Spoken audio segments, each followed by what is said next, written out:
To me, family is everything. I mean, family first always. And we're living in a society where families are just being torn apart.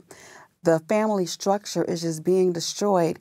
And even though we're living in this time, God still ordains family.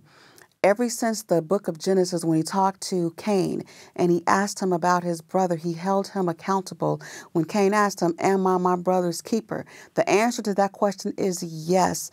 We are supposed to love and care for and protect our family. God honors family and he blesses us when we bless our families.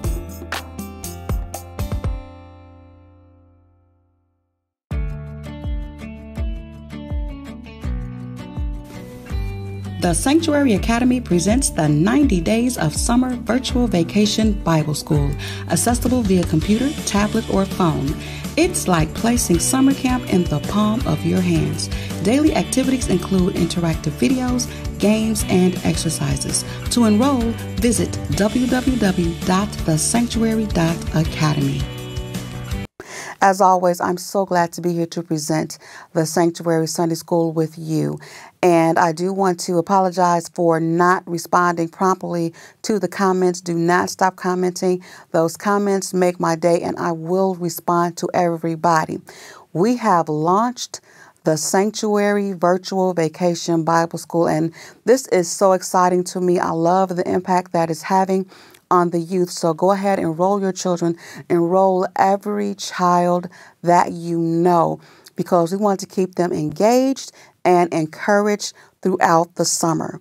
This week's subject is Abram blesses Melchizedek. Now, I love these lessons about Abram because it just shows his faith, his heart, his character, and it shows the love of God in his life. So we talked about last week where him and Lot was his nephew, they separated and Lot chose his land and he went and took the land over towards Sodom. Now, this lesson records the first war in the Bible, and it was with Sodom and Gomorrah. They were destroyed. And then it also says that Lot was captured.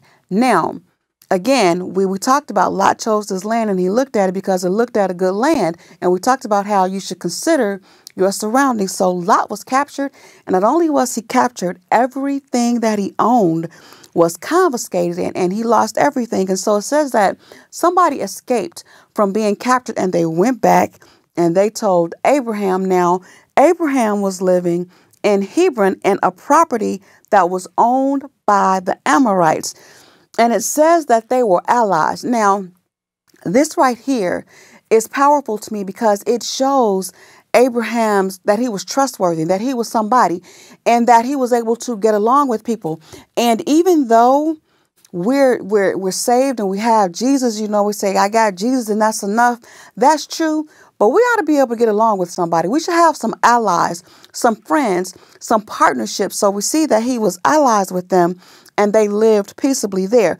So when Abram found out that his nephew was in trouble, again, family first, he put together a band of 318 of his own servants and armed them and sent them to fight. Now, when you talk about this fight, this was quite a fight because he pursued them as far as Damascus, which is about 153 miles. So this was quite a battle. And Abram was relentless that he was going to win this battle. He was not going to stop until he rescued his nephew and recovered everything that belonged to him. And by him having these allies, these friends, they supported him to make sure that he was okay. And Abram did just that. He recovered everything. And we see here how families that work together, there's a cliche, it's not in the Bible, but it says a family that prays together stays together.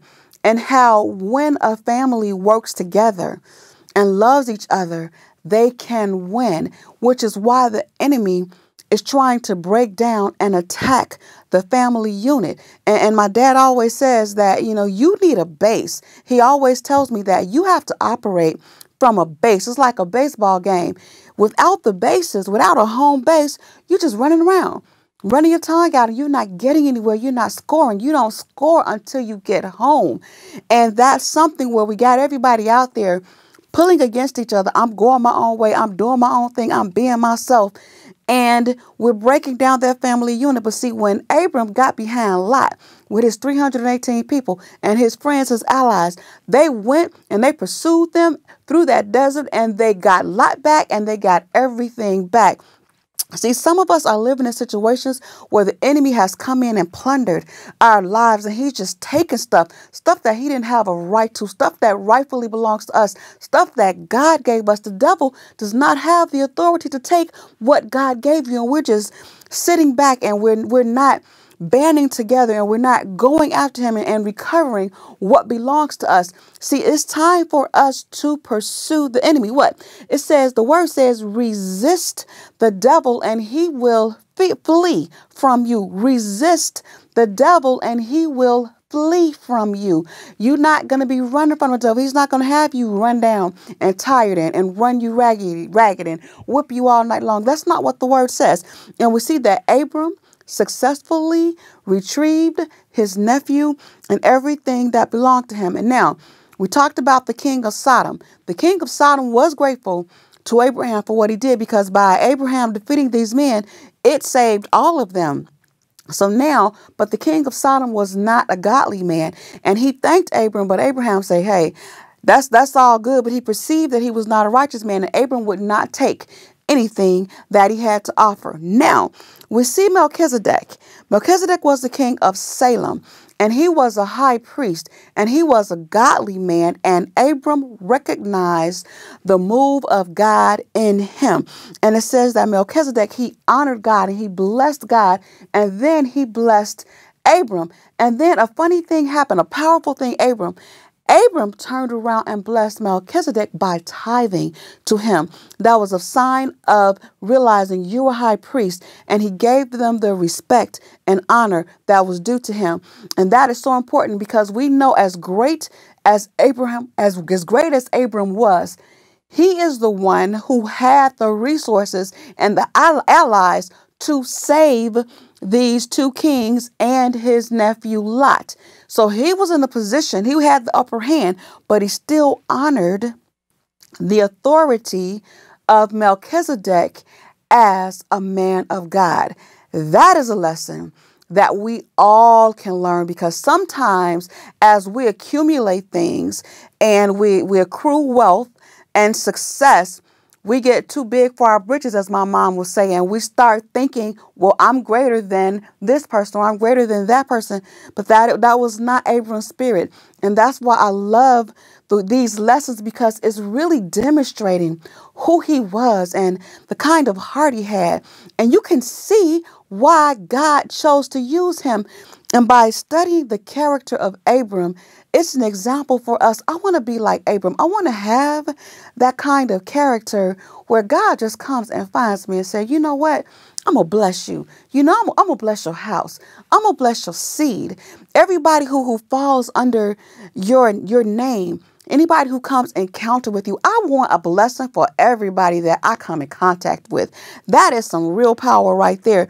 And we see this blessing was so important. And what it tells me is that no matter how rich you are, no matter what position that you're in, you always have somebody who you should bless, or someone that you should honor. And I thank God for that. And I thank God for Abram and just this blessing that he had and how he recovered his nephew. See, it's a blessing to have people in your family who are saved. It's a blessing to have somebody in your life who can get a prayer through, because there may be times, like in Lot's example, when you don't always make the right decisions.